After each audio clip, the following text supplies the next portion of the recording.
All right, family, so we have everything set up. We have our chips divided into equal starting stacks to all the players at your table. We have both decks inspected and set up properly. We have all the trash and the jokers removed from the decks and thrown away. And we have all the racks policed up and put in their appropriate location.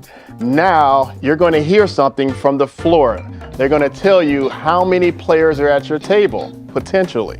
So they may say something like, all seats are sold.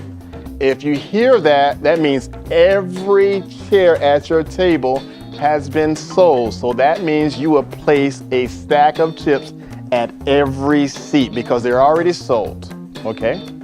If they don't have all seats sold, they will tell you something like this. All right, dealers, in this tournament, seats 3, 5, and 9 in the well. 3, 5, 9 in the well. That means seat 3, seat 5, and seat 9 have not been sold yet. All other stacks will go out. So 3, 5, and 9, you should have 3 stacks inside of your well, and all other stacks will be out in the correct seat location, okay?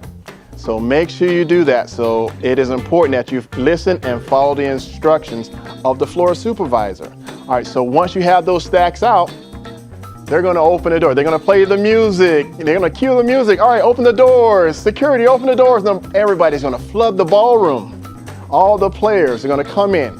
All right, so it is your job, and this is very, very critical that you follow these steps, okay? It is your job to check people into this tournament. Do not skip one of these steps that I'm going to do. We want this to have no mistakes, okay? It's very simple. It may take a little bit of time, but I want you to be very, very careful.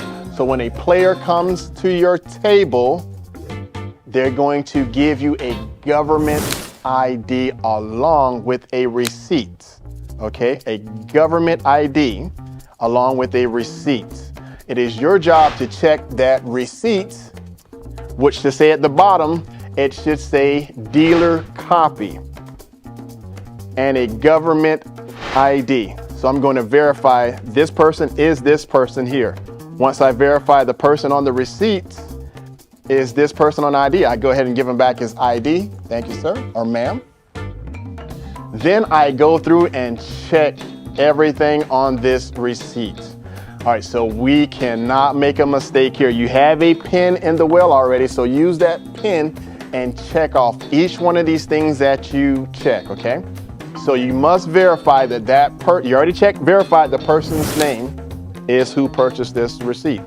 The next thing you're going to check out is are they in the right tournament? Tournament, correct date, correct flight, they're at the right table, and they're in the right seat, okay? It is your job to check each one of those steps out, okay? You cannot make a mistake.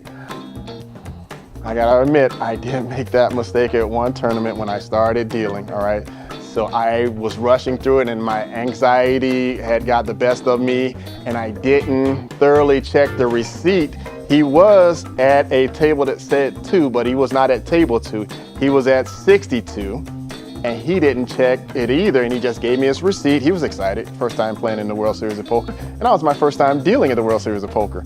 But he came in and sat down. He sat down in the correct seat. He was at seat 5, but he belonged at table 62, seat 5. I was table 2, and he sat down at table 2, seat 5, and I quickly went over the receipt and gave him chips.